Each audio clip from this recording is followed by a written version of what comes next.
Hello and good morning. Welcome to the second annual City of Airdrie Real Estate Review. My name is Adina Malik and I am 1/7 of the city's economic development team. We are pleased that so many of you were able to join us today, whether in person or online. In total, we have over 100 attendees across multiple industries, including but not limited to realtors, brokers, developers, builders, architects, and engineers. I want to pause for a moment and ask everyone to think about the land that we are gathered on here today. Bert Church Theatre sits on the traditional territories of the peoples of the Treaty 7 region of southern Alberta, which includes the Blackfoot Confederacy, comprises the Siksika, the Kainai, the Piikani nations, as well as the Tsuut'ina Nation and Stoney Nakoda nations, including the Chiniki, Bearspaw, and Goodstoney nations. It is also home to the Métis Nation of Alberta Region 3. As a settler and guest on these beautiful lands, I am grateful for the ability to live and work here for the past 12 years. I acknowledge all First Nations, Métis, and Inuit peoples across Turtle Island as keepers of these lands. I am appreciative of the elders and knowledge keepers who are still with us today and work to pass down their language, traditions, teachings, and culture to younger generations. I also recognize the injustices Indigenous peoples, including those in the Treaty 7 territory and Métis Nation Region 3, continue to face, and acknowledge that I have a responsibility to continue my education to further decolonize my own mindset. This land acknowledgement is just one small step towards being an ally and is an act of reconciliation and gratitude for those who have and continue to care for these lands. Before we get into our jam-packed agenda, I need to go over a few logistics. Firstly, and most importantly, I need to let everyone in person and online know that the event is being recorded. The recording will be made available to all registrants next week. Washrooms are located to your left, my right. There will be a brief 15-minute refreshment break at 10:40. Speaking of refreshments, and a massive thank you to Stephanie and her team at Good Earth Airdrie for supplying the delicious breakfast and coffee.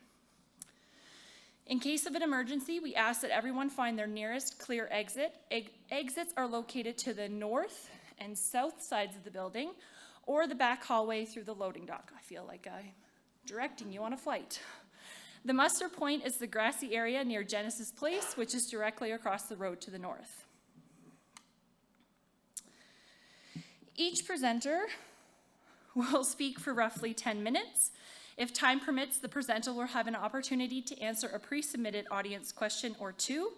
We will also have a bear pit session at the end of the program, and at that time, we will allow questions from the floor. If we run out of time and you do have something you would like answered, please submit it to economic.development@airdrie.ca. All questions with coordinating responses will be sent to registrants with the post-event survey. If you are suddenly distracted by a woman holding up a red dot on the side of the room, please don't be alarmed.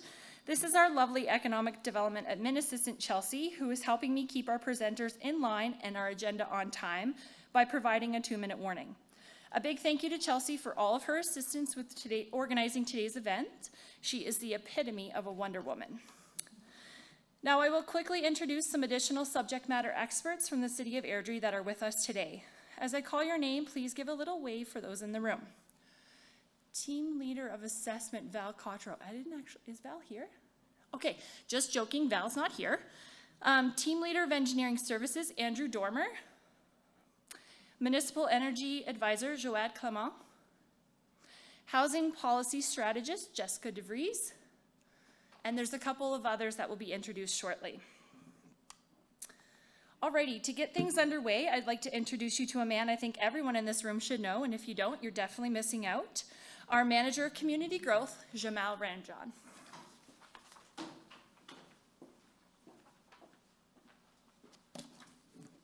Thanks very much, Adina. I don't expect that I know everybody in the room, but I appreciate the introduction, Adina. My name is Jamal Ramjan. I have the wonderful pleasure of being the manager for almost a year now of community growth, and I'm going to get into what that group all entails. I want to start off some remarks again by thanking everybody for coming today. For those who are online, I do know some folks in the room. The presentation that I'm going to give is a very cursory overview of what we call, and others as well, dirt to door. How do you bring a product, an idea forward through Airdrie? You own a piece of land or somebody owns a piece of land, and how do you bring that through your idea, through policy, through all the planning requirements that we need and engineering requirements to make sure that it meets your needs as well as the future citizens of this great city? And ultimately, how do you bring that through in a timeline and through your business perspectives and business operations in a manner that meets what you are expecting as well? We're hoping ultimately that we are your city of choice for doing business in land development. Adina, do I have control? I do have control of the slides. Thank you.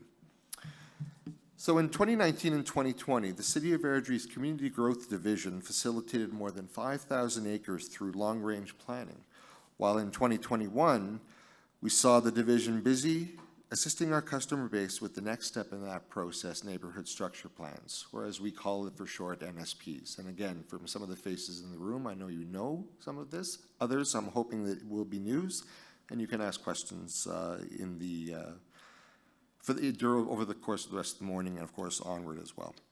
In addition to working on several NSP applications, Community Growth processed high volumes of building permit applications, resulting in over 650,000 square feet of leasehold improvements and the addition of over 535,000 square feet of built inventory. Also noteworthy in 2021 is, and that's expected to continue over the next few years, was the creation of 71 acres of non-residential and 161 acres of residential land use that we put under subdivision servicing agreements. Community Growth continues to build on this solid reputation of replicable processes and systems that we hope positively impact your customer experience. Our top priority remains ensuring that our customer experience is fast, efficient, and favorable to your business operations.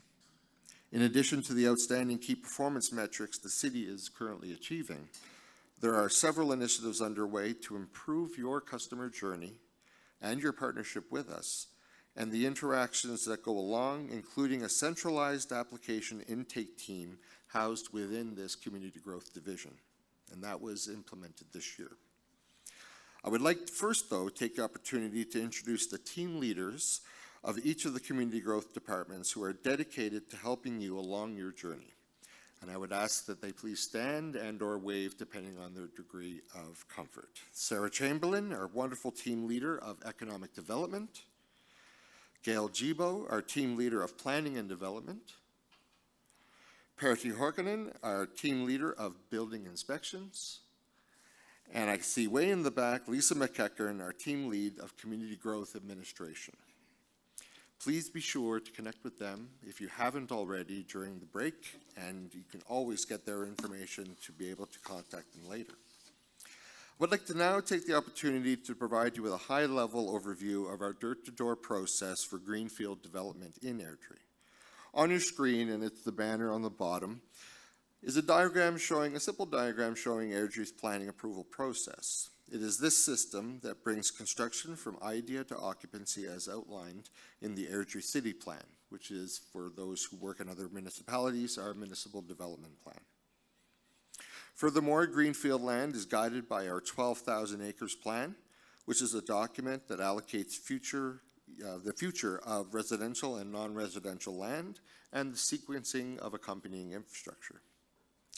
The process starts initially with council approval of a justification report, which allows developer to initiate Community Area Structure Plan, or the acronym for that is CASP. The justification report is the developer's opportunity to prove to administration and council that their lands are ready for long-range planning and ultimately downstream development.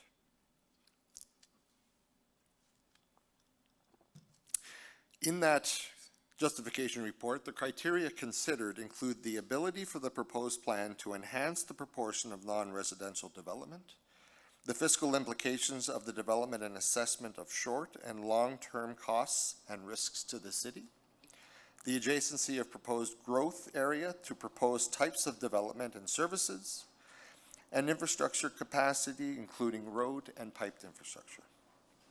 The City of Airdrie utilizes a two statutory plan process for planning approvals, which may be different than your experiences in other municipalities. Each of these progressively plans and provides an increasing level of detail for long-range planning. So the Community Area Structure Plan is a high-level document following under the Municipal Development Plan, and the Neighborhood Structure Plan provides a greater level of granularity nesting under the Community Area Structure Plan. A community area structure plan is first prepared by an applicant following the approval of their justification report for an area consisting normally of multiple quarter sections, I would say in the range generally of 4 to 8. A neighborhood structure plan, conversely, is prepared for a smaller area, and normally that is 1 to 2 quarter sections. The NSP addresses similar elements as the CASP, but in much greater detail. Upon council approval of the NSP, the next stage is for the applicant to apply for land use, or what we know as zoning, of the first phases of these lands. This is when administration and council evaluates the proposed residential and non-residential land use districts.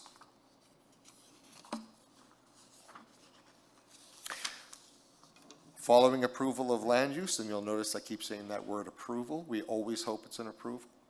The next stage is the subdivision process, where individual lots and titles are created. This then leads to the creation of subdivision servicing agreements and on to construction, which involves always the application for development permits required under the land use bylaw. And construction, of course, also includes building permits required under the Alberta Safety Codes Act.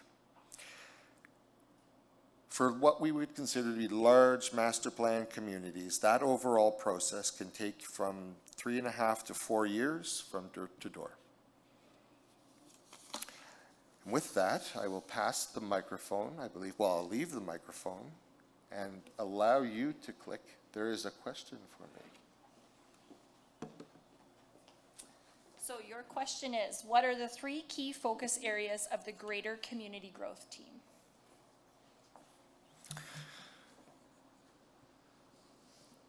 I'm going to start inward, then work on product and process. So we formulated the community growth team with building, planning and development, economic development, and most recently our administrative team in November 2017, so almost 5 years ago now.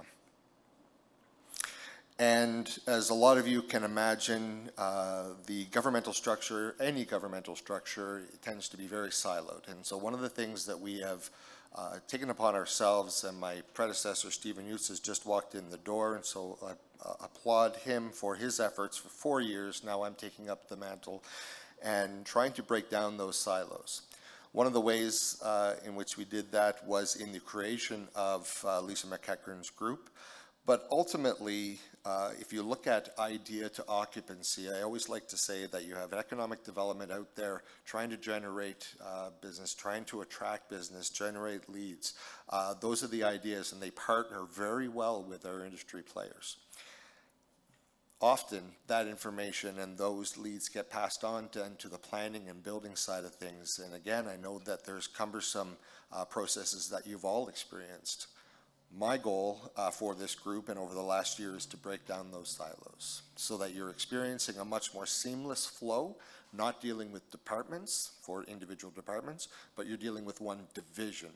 So if you call up somebody in building, they know if there's a business attribute to it, I'm calling Sarah right away, or I'm calling Adina or Krista right away. So hopefully you're not going to get passed on from person to person. So that's primary. One of Council's priorities is economic development, and that is not necessarily the department, because it needs more than the department to seal a lot of the deals that we want, but more of an economic development, the process. And for Airdrie, our prime target right now is non-residential growth. We know over the years we have had a lot of residential growth, and that is great. It's brought us a lot of prosperity. It's brought a lot of residents and a lot of people that work in this city, which is great. We need to now shift a little bit, maybe a little bit more, than a little bit, to our non-residential tax base. So that is in fact a council priority and is stemming down into what we want from, that was probably my time, stemming down into what we would consider a focus area. And I rely on all 4 departments within community growth for that. And lastly, I would say, and I'll use the term red tape reduction. As you know, over the years, in any municipality, you seem to get a thickening of that red tape, a layer upon layer of either new policy or new regulation. That is maybe an evolutionary flaw in municipal planning, municipal politics, municipal governance. It is not done overtly to create more obstacle. It is simply an evolution that left unchecked is going to create more obstacle. We are checking that. And so each day, each month, we have business improvement processes that we are working on, and year over year, you will start to see a peeling back of that red tape in Airdrie. Those are my 3 focus areas for community growth. That's it. Thank you. Thank you for your attention. Thank you. Thank you, Jamal. So next up to school us on municipal services, amenities, and population stats is Senior Planner of Long Range Planning, Daria McDonald.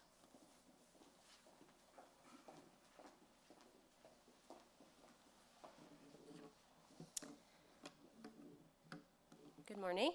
As mentioned, my name is Daria McDonald, and I'm a senior planner with the City of Airdrie, and my role is to work on and coordinate the long-range planning projects at the city.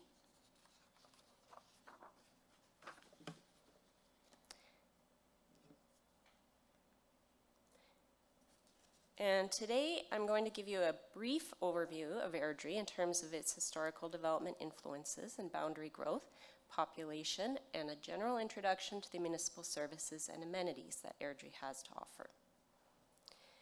As you're all probably aware, Airdrie is located in close proximity to the north part of Calgary and is connected by the QE2 highway, which is a major transportation route both regionally and nationally.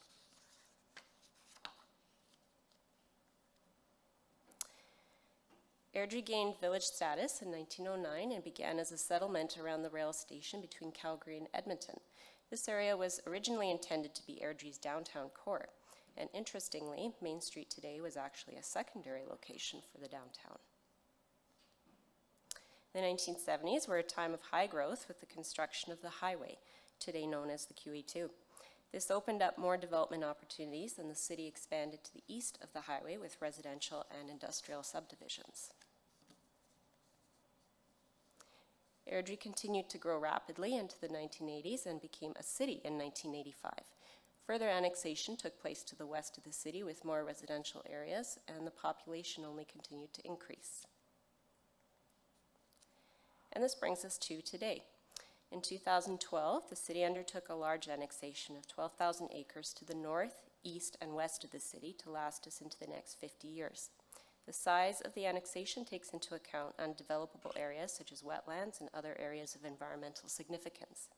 These future growth areas incorporate residential and non-residential areas intended to move us closer to our goal of 75-25 assessment-based split. These future growth areas must be planned under a community area structure plan and then in more detail as a neighborhood structure plan, as Jamal previously alluded to in his presentation. Airdrie's population currently sits today at 74,000 according to Statistics Canada, while the Alberta Regional Dashboard's estimate are 77,000. Of note, Airdrie is a young community with a lot of families. And over the last 10 years, Airdrie's annual growth rate ranged from 3% to a high of 10% in 2014. And over the last 5 years, it has started to level out at around 3 to 5% annual growth rate. This slide is from the Transportation Master Plan, entitled the 140K Plan, which is intended to guide the city over the next 20 years of development as the city reaches the 140,000 population horizon. It shows where our future truck routes and dangerous goods routes are going to be. And you can find the TMP on our website, or you can always contact me for further information on it.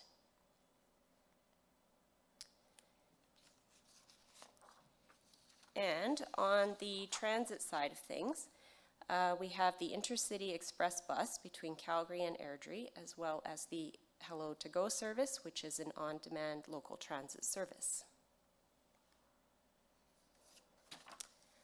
One of the things that Airdrie is known for is its extensive network of parks and pathways. Among the regional parks, there is Fletcher Regional Park, which is located more centrally in the city and contains baseball diamonds, a basketball court, and the Airdrie BMX Association. Next, there is the Chinook Winds Regional Park, which contains a splash park and baseball diamonds. There is also Nose Creek Park, which is also fairly central, and the pathway system follows Nose Creek throughout the city. Airdrie is also part of the Trans-Canada Trail, which is a multi-use recreational trail across Canada. Rounding out Airdrie's amenities is Genesis Place, located on the east side of Airdrie, just next to us right now. This is a recreation center containing a 25-meter swimming pool, ice rinks, gymnasiums, and a fitness facility. And a future recreation center is currently being planned on the west side of the city in the South Winds community. Planning for a new regional park is underway in the city's northeast. This 188-acre park includes a main natural treed area, itself being 70 acres in area. And this treed area is larger than the entire Chinook Winds Park. The regional park is bordered by Hamilton Boulevard on the west and Range Road 291 on the east. Currently, administration is involved with an outdoor recreation gap analysis to determine this park's future needs. Through the community needs assessment and gap analysis, a number of regional and neighborhood type amenities have been identified as desirable by residents.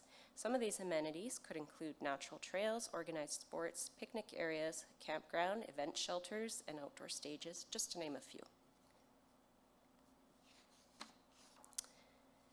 An exciting upcoming project that you may have heard about in the news is a new library and multi-use site. Located on the old fire hall site along Main Street, a two-story structure complete with surface and underground parking is being contemplated. This facility would have connectivity to the Nose Creek pathway system and is anticipated to double its collection to 160,000 prints and materials. The timeline has been moving forward.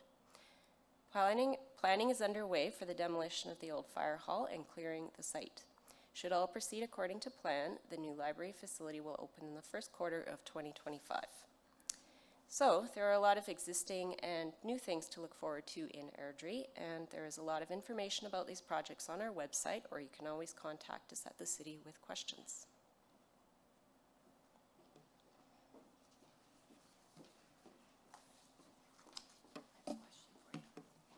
Okay, Daria, your question is, what new communities are you expecting to see over the next 2 to 5 years in Airdrie?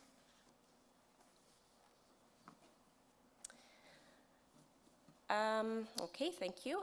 We have some communities that have been recently approved. We have a Wildflower in the West Hills community. We also have Key Ranch, NSP. And so those are undergoing their next stages in the planning process along the continuum of development that Jamal had showed in his presentation. We have an application for an NSP in the Southwest CASP called Vantage Rise. And we also have an application in the East Point's Community Area Structure Plan that we'll be seeing. And I think those are about it. We have the South Winds NSP as well. You'll be seeing coming online shortly. And of course, we had the downtown plan as an area redevelopment plan that was recently approved as well. And of course, forgot Sawgrass in the north. Part of the city as well as a neighborhood structure plan that's recently been approved. Thanks. Okay.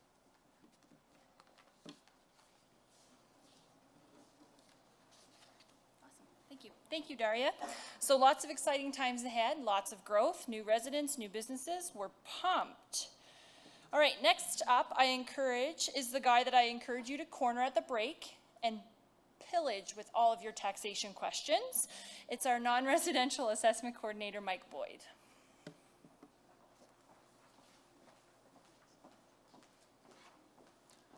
Hi there. Thank you very much for being here today. My name is Mike Boyd and I'm the non-residential assessment coordinator with the city. So today I'm going to give a brief overview and update on the current built inventory in Airdrie. So I'll begin with the results of the 2022 vacancy study. So the study was completed in July and we drove every property in the city and cross-referenced that physical information with the rent rolls that we received from property owners. So this year in Airdrie, the overall non-residential vacancy rate is 3.59%. This is up slightly from last year, which was 3.51%. So the commercial vacancy in Airdrie sits at 5.72%, the industrial at 2.72%, and office at 0%. And it's important to note the office at 0%, it's mainly because we don't have a lot of purpose-built office in Airdrie. We have just under 200,000 square feet. So looking at the commercial vacancy stats by the size of the space, you'll notice that most of our vacancy is in spaces under 1,000 square feet, where the vacancy rate is 13.74%. In spaces 1,000 to 2,500 square feet, the vacancy rate is 5.54%. And in spaces greater than 2,500 square feet, we're at 5.32%. And on these charts, you'll notice that in that over 2,500 square foot spaces, we have 228 spaces in Airdrie that fall into that size break. When we look at the commercial vacancy by property type, you'll notice that most of our vacancy comes from the retail condo segment, of which of that specifically 90% of the vacancy comes from 28 Kingsview Road. We have seen some positive movement on this project since July. There's now been a few spaces leased out, so I would imagine that number has improved since this report. When we look at our industrial vacancy stats by the size of space, again, you see that common trend that under 1,000 square feet is where we see the highest vacancy at 16.39%. In spaces 1,000 to 3,000 square feet, we're at 10.13%. And for industrial over 3,000 square feet, we're at 1.53%. When we look at industrial vacancy by property type, again, we see that condo market is the largest vacancy at almost 8%. And again, there's kind of one project that's contributing a lot to that vacancy. 28% of it's coming from 151 East Lake Boulevard. I'd also like to note that the distribution warehouse vacancy is 0%, and that's mainly because these buildings are purpose-built and they're usually owner-occupied or have long-term leases in place.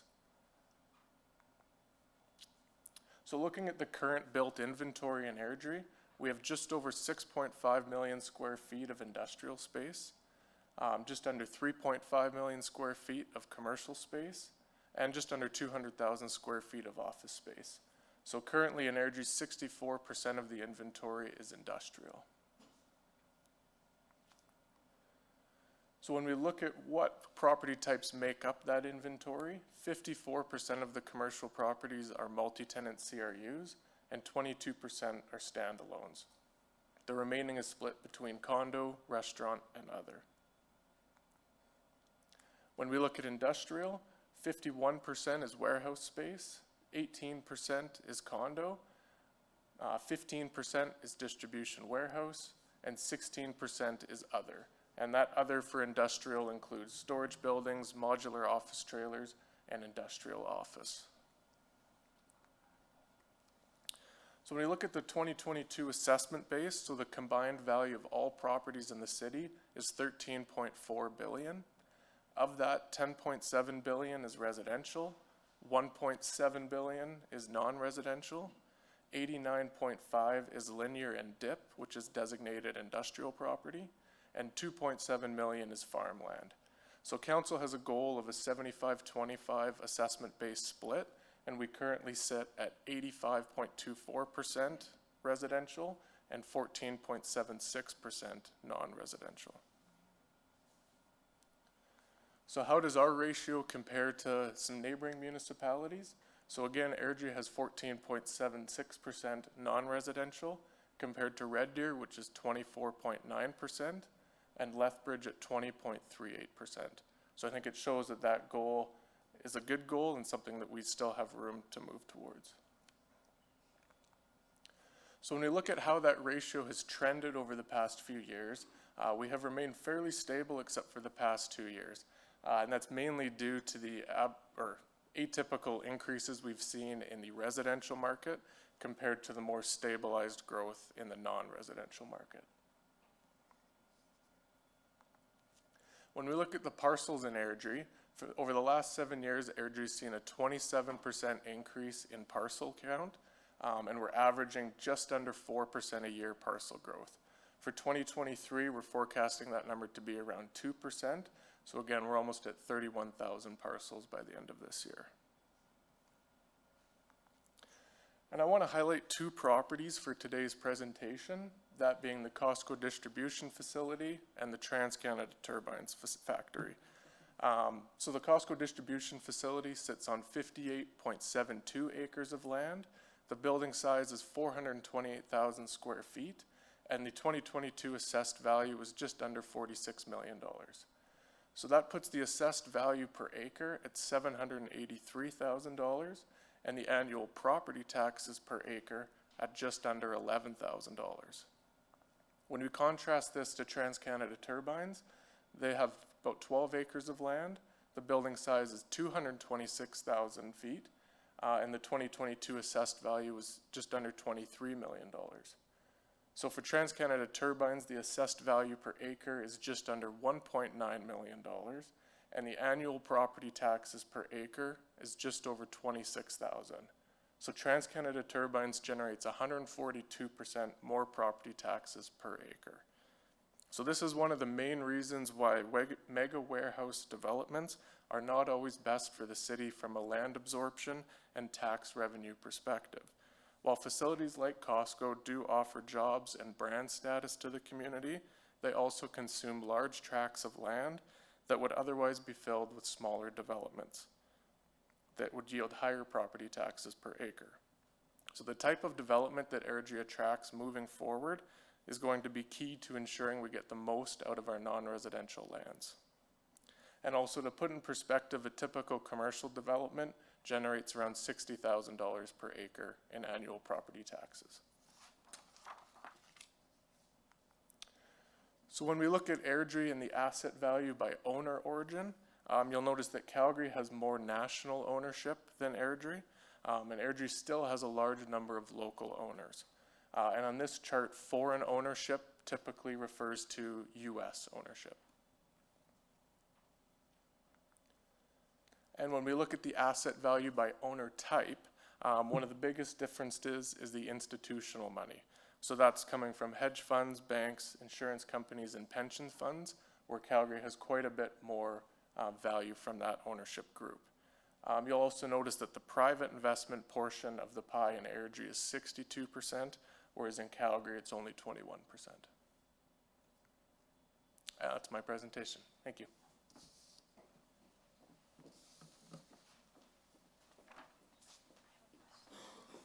Okay, Mike, we have a doozy of a question for you. How do our current tax rates compare to other municipalities in the Calgary region?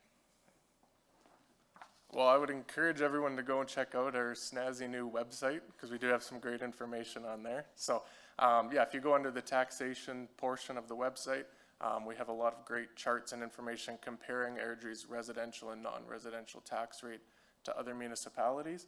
And Airdrie does have some of the lowest tax rates in the region. So I think that's a great competitive advantage and hopefully earns a lot of investment for our city.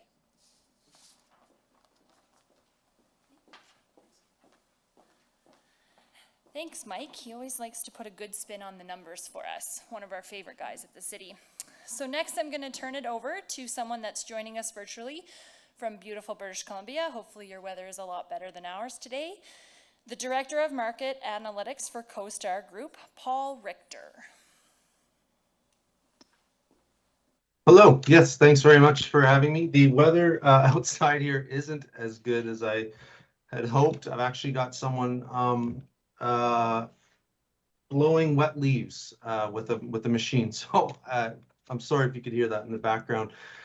So what I'll do is I'll just go through the commercial real estate market, some of the performance of the market, the Greater Calgary region benchmarked against other areas, but we'll drill down to Airdrie.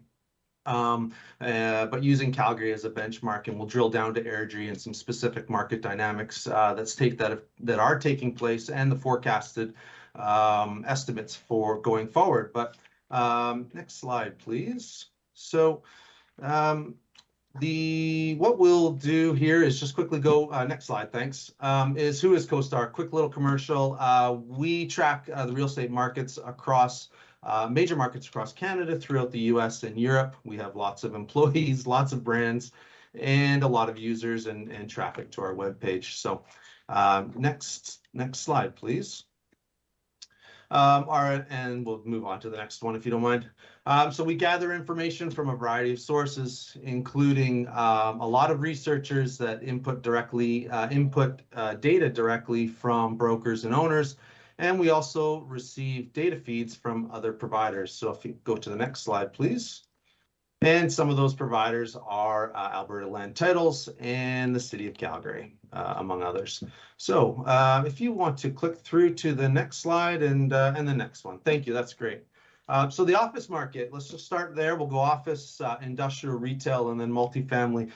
So the office market, as you can see here in the Calgary region, has ticked up significantly in 2022. In fact, in terms of quarterly activity, the Greater Calgary region is consistently third in the nation in terms of absolute leasing activity, which includes new leases, sublets, and renewals. So that's behind Toronto and Montreal. But when you extrapolate the ratio of square feet leased to market size, Calgary actually leads the market currently for all 3 quarters in 2022. Next slide, please. So as a result of this activity, along with the 700,000 square feet of conversion space coming out of the market, we're seeing the availability rate now consistently trending downward.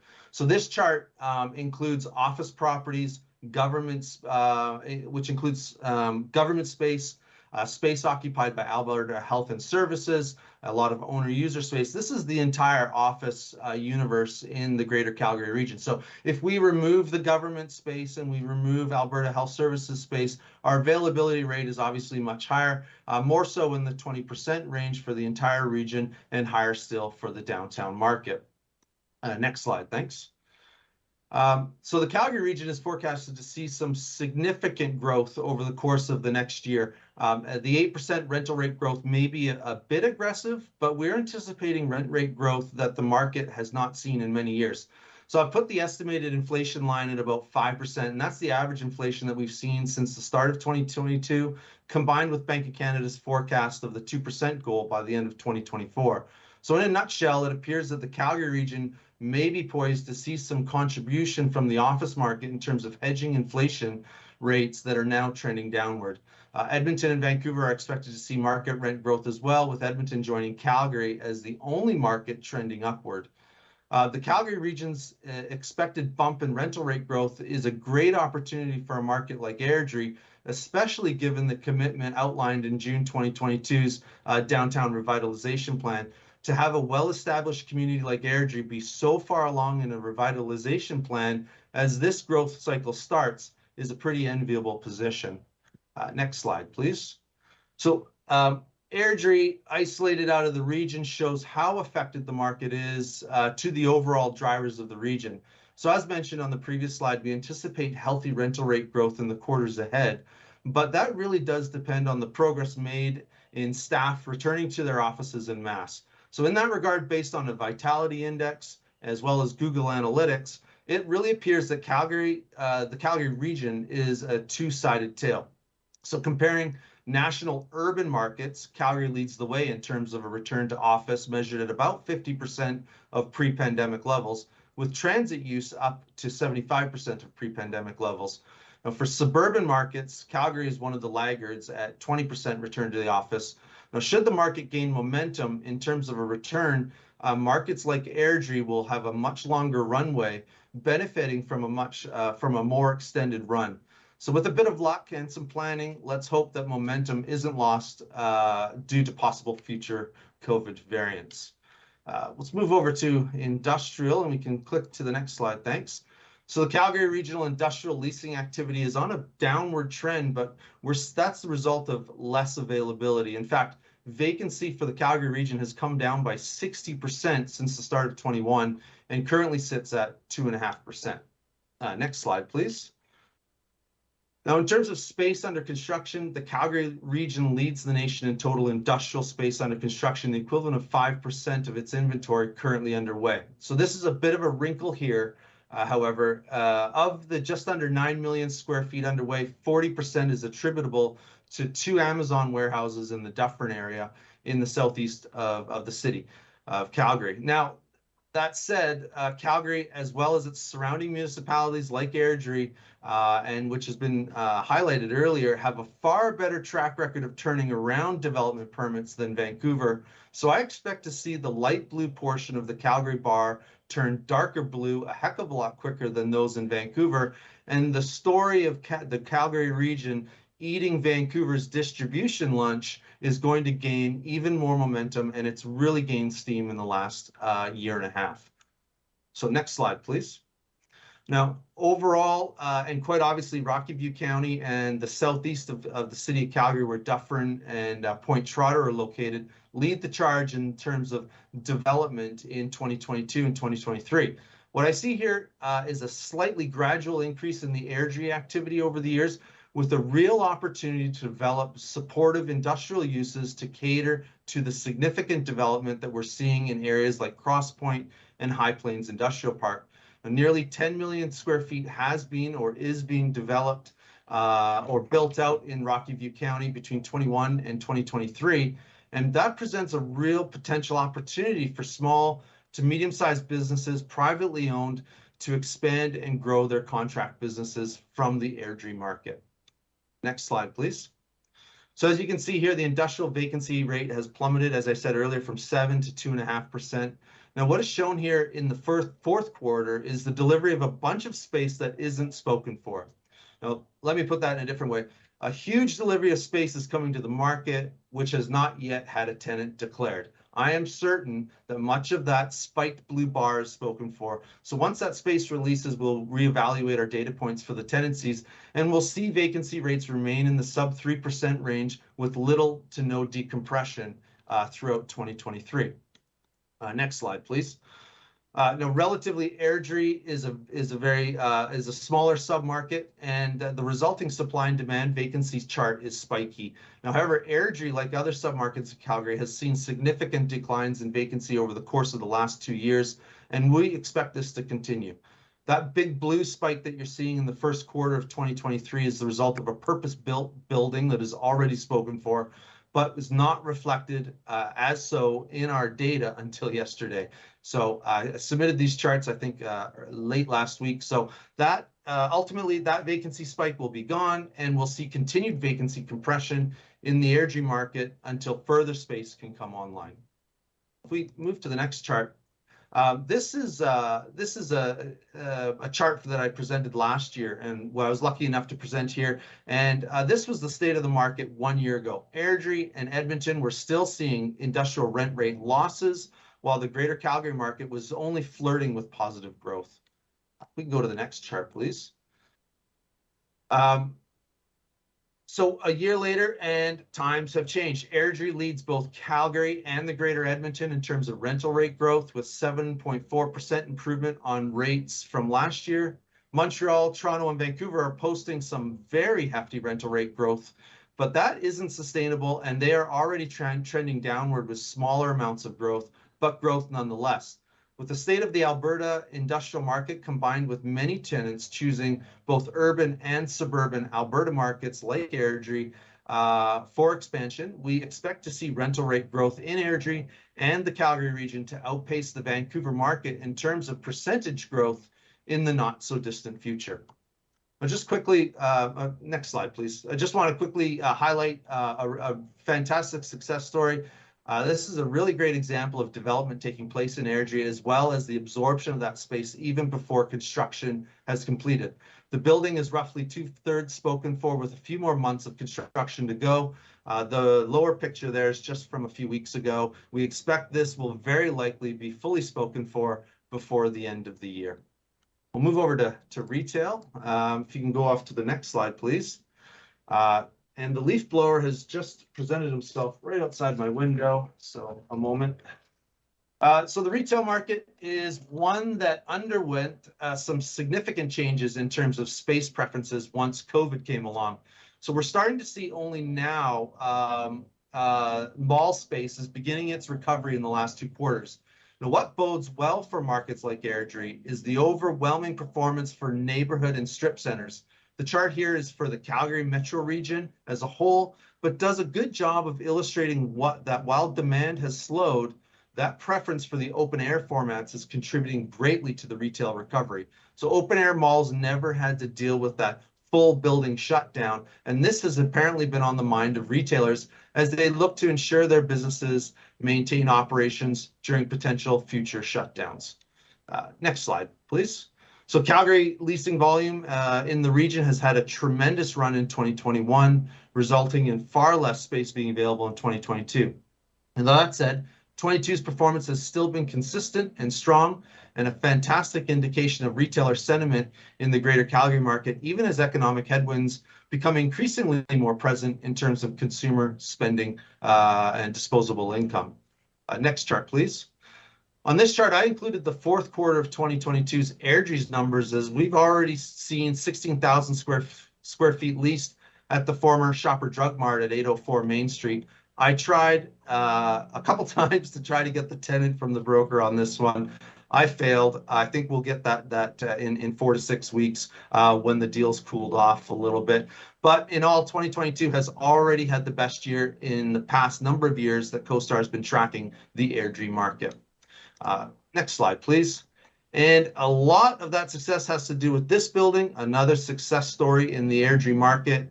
Suite sizes range from 1,000 to 10,000 square feet. It's anchored by Airdrie Daycare, a fantastic story. They've actually developed this property and anchor it at the far end. You can see their logo in that picture, and it has fantastic viewability from the highest traffic location count on the QE2 highway.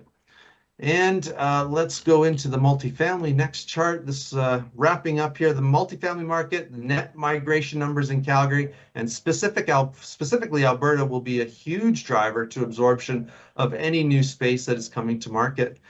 In the second chart on the right, you can see how much Canada as a whole has ramped up rental building construction. Next chart. The Calgary market is now in a relatively balanced state. Vacancy rates are still pretty low in the mid 3% range. However, the absorption is keeping pace with a huge influx of units that we have seen come to market in late 21 and early 2022. Next chart. The story changed dramatically when you shift to Airdrie, which I'll call undersupplied and out of balance given the lack of deliveries over the last 3 years in terms of rental space, combined with the significant declines in vacancy from the 2% range to the 1% range at the start of this year. Now, with the influx of brand new buildings, brand new rental units in areas like the East Village and Beltline, there may be some upward movement in those markets by tenants upgrading their space, thereby increasing vacancy in the 1 to 3 star properties. So this may draw some folks out of peripheral markets. However, I think those that are located in markets like Airdrie are there for good reason. So additionally, with net migration numbers being what they are, I expect added demand in the 1 to 3 star properties, which will quickly zap any upticks in vacancy. More housing options will be needed throughout the Calgary region to host the newcomers. And just a bit of a benchmark, next chart please, is the with vacancy on the decline and rental rates on the upward swing, we'll continue to see both trends continue, and this will continue to drive developers into the planning processes for new purpose-built rental buildings. Once construction inflation tames, which is currently a roughly 15% year over year, I'm hopeful that we'll see residential rental buildings proposed, and shortly thereafter more buildings under construction in Airdrie. That's 10 pounds in a 5-pound bag. If anybody has any questions, you can certainly reach me at the email there. Thanks very much for your time. Appreciate it.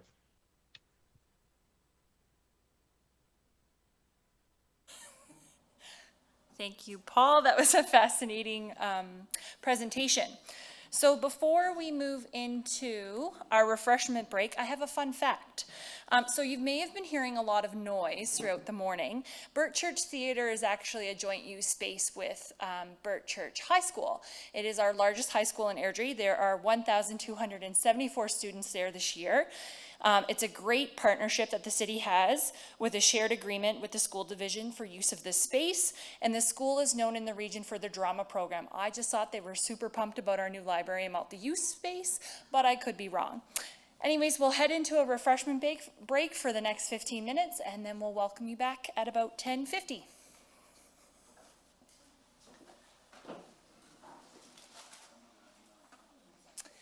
Okay, so to get the second half of our program underway, I'm going to invite up someone that needs no introduction, His Worship, Mayor Peter Brown.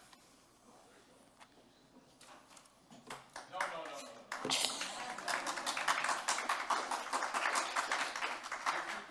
Requires expectations. I don't know.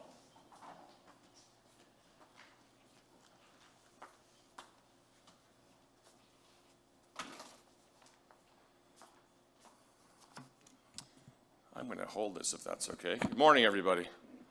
I apologize. I was at welcoming some grade 3-4s over at RG Hockey from Bragg Creek and Langdon, sharing with them what a real municipality is all about.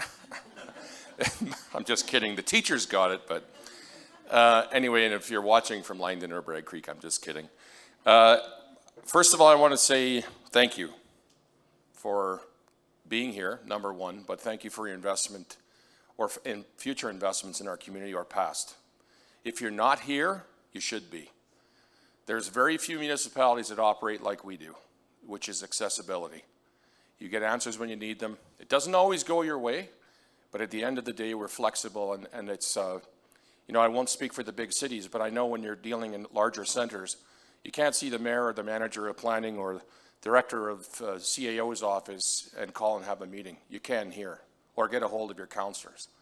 We can act, we're nimble, and we do things the right way in my mind, and we have, as you've seen, a great administration that work for our organization, and they have the best interest of all of you at heart. And again, it won't always be perfect, but I can assure you we'll do our best to make it that way. But most sincerely, we appreciate your investment in our community. I was going to talk about some of our priorities, which obviously are transportation, leisure, recreation, and culture. Environmental protection, I was actually talking if there's any developers online, I was talking you all up to the kids of the grade 3s and 4s because that was what Clint and I were over there talking to them about, is protecting the environment and how important it is to our development community to continue that tradition of protecting our environment. So I trumpeted you up with the grade 3s and 4s, and I'm sure their parents will be talking to their kids tonight, so you owe me one. And we have, obviously I don't know if I want to say caring community. I think it's the best community I've ever lived in. We have generosity of spirit, time, energy, and funds. People give back. People give to those who need it most. And it happens every single day. Every day. 365 days a year, there's somebody looking out for somebody in Airdrie. And you think about that identity when we've grown with a lot of your help from 40,000, I've been corrected by Sarah, 40,000 to 75, but I looked online today and it says Airdrie's population is 77,000, so who knows what it is. But we have not lost our identity. I hear it constantly. We had a young pianist who travels the world. She's from China, she lives in Airdrie, and she was performing here, and her words about Airdrie were, it's amazing, you can walk through the pathways in the parks and everyone says good morning. Everyone says hello. It is the place to be. Economic development obviously is a key priority for us. I think you're going to see some significant announcements in the short term on who's attracted to come to Airdrie and why. We have the great population, the young population, if you didn't know, more than, I forget yesterday, Rocky View School Division, their number was 18,000 kids under the age of 16 here, or 13, 15, I think I'm correct. But that's a lot of young families that are here and chose Airdrie to live, work, and play, and we want them to stay here. We don't want them commuting into other communities to work. We want them to invest their time, energy, and funds here in our community. We want to do a better job of keeping our community informed. Our business community, I think we do a very good job. Our residents sometimes think otherwise as far as who we are and the things that we need to get accomplished. They don't always say, they always say, well, I didn't know about that, or I didn't hear about that, even though it was on the front page of 2 newspapers, a radio station, and on our website. We haven't figured out how to get a hold of everybody yet. And one of the key things that I hope takeaway for everyone here that's an investor, because the province of Alberta, obviously, there's some uncertainty with the new government. We have a new premier. We need your help in advocating. I think I said this to another group last year. Schools, healthcare, transportation infrastructure, affordable housing, you name it, libraries, recreations facilities. We need your help. A lot of you help those candidates, their MLAs, and even the premier. You support them with your money that you advocate on behalf of Airdrie. Because if we build out together, we'll be stronger than anybody out there. And we could really use your help when it comes to advocacy. So those are kind of our main focuses for the next 3 years with the City Council. And if you've seen some of the infrastructure in town, I'm not sure if you talked about it, Krista, earlier, but 40th Avenue interchange, we should be finished hopefully in the fall of next year. That's the plan. There's been, I know, a little bit of concern with closing off the service road, but honestly, I've had one call, I think, and that was from the Reeve of Rocky View. So I haven't heard from our residents. It's been a big burden, but when that opens up, it's going to open up a lot of doors for investment in this area. I've heard from every business on that side, they cannot wait for those gates to open and that bridge to be open, and what it'll mean to their business, to their suppliers, and everyone else. So it's very exciting that 40,000 done, and I'm very proud of the investment the city's made. We didn't get any help from the government of Alberta. We put in $53 million, which is significantly more than anyone else for a piece of provincial infrastructure, but we knew it had to be done. It was unsafe, number one, and we could not get people safely in and out of our community any longer, risking it on Yankee Valley or any other one of our interchanges that were overused and over capacity. We've got a new multi-use facility and library. It's challenging. I know all of you have experienced inflation of this massive amount. So it's starting to hit some of our infrastructure projects. We're hoping to figure out how we can work around that and move projects forward in a reasonable, fiscally responsible way. I don't know if, Stephen, you talked about revitalizing the downtown yet. You have touched on that? You're coming to that. You're the show after me. They always save the best for last. Okay. Well, I won't touch too much on it, but it's the first time in my time that we've actually built a plan, that there is actual money against a plan that could potentially change how the downtown core looks. So I always get mad when I hear Jeff say, Mayor Janung in Cochrane, historic downtown Cochrane. Well, we can have that here, and we can tie elements of our past and into our future. And I'm hoping when we figure out what that looks like, that's going to be the place to be. That's where we bring in all that attraction to support your investment. We see us as a tourism destination. I don't know if Sean has talked about tourism yet in Airdrie, but you wouldn't think about it when you drive through here, but I can tell you there are some things that are going to impact people's destination choices in the future, in the very near future. And we have such a great catchment area with, we're surrounded by well over 1.7 million Albertans. And imagine if some of them chose to come here. And I can assure you they will with the plans that we're putting forward. So we have a Northeast Regional Park. It's just, if you, as the crow flies, follow the street right to the end and don't stop. And you'll see it on the right-hand side. It's a quarter section of land. We're going to have, I think, 68 acres dedicated to the natural environment, walking passive park, and then the rest will be recreational opportunities. And I'm hoping a zip line because I'd like to try that before I die. And that came up from a grade 4 class who ran for mayor for a day. I thought that was a great idea. We need to zip line through the trees. I didn't have the heart to tell him it was all column or aspen, but not a very good zip lining thing. But so obviously we have plans for another rec center. Numbers are astronomical. I don't know how you're managing your own business, but when you see numbers coming forward like when we built these 3 phases over here, and it was phased, it was under 100 million, not including the land and some servicing costs, I guess, under 100 with all 3 phases. Now we're looking at hundreds of millions to build a similar like facility with the new world that we currently live in. So we're trying to figure out how that's all going to work and make sure that, most importantly, we're fiscally sustainable and that we're not exceeding our debt limits, et cetera. Obviously, we're not going to be doing that, but I don't know if there's anything else I wanted to touch on, because I've touched on all of them. I think I want to leave you with the commitment from council is we want your business. We don't know how we're going to get it, but we want it. And I think when you look at, when I started here, I think in our rec dev department, Sarah, we had how many people at the time? 2. So 10 years ago, now we're up to 7 and 1 support staff.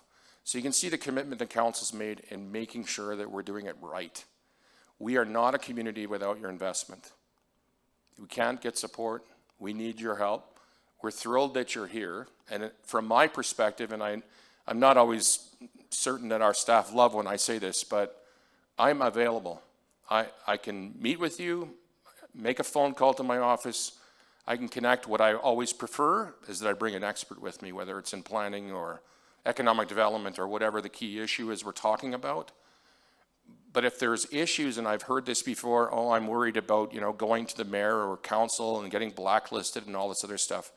In my mind, that's nonsense. Because I've dealt with a lot of multiple people here on many occasions over different things, and I've never seen a list.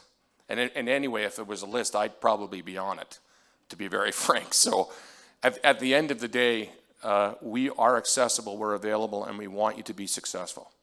And whatever it takes for you to get support from us to get there, we'll make it happen, because that's what we're here for. And I really appreciate your time and listening. If you have any questions, again, reach out to me directly, but I appreciate the online viewers. I know you got busy days ahead of you. You guys online, you're missing out on this amazing feast of food here, which is too bad, but Claudio, you're probably good without it. Just going to tell you that right now. There's one fella I know that's watching right now. But I do want to thank you all for being here, and sincerely, your success is our success. Anything we can do. Thank you very much, everybody.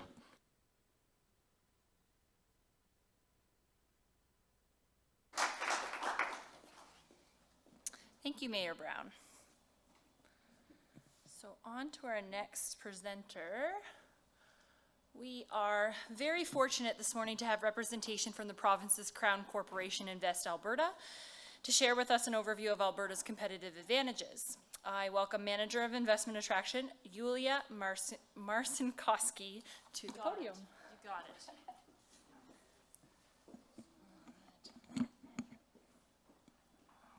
I'm going to take this one too. I feel like I'm set up to fail here, speaking after the mayor. That's never a good thing. Yulia Marcinkoski, thank you so much for having me here today. I will try to deliver a presentation about how we sell this province to investors.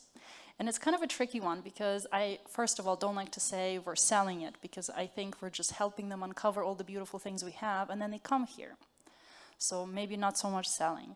And we'll talk a little bit about, so 2 things, how we present this province, and maybe some of the common trends that we're seeing in the investment space, and maybe some of the tips that you can use while you're working with your clients, should they be a foreign investor. So yeah, let's kick it off.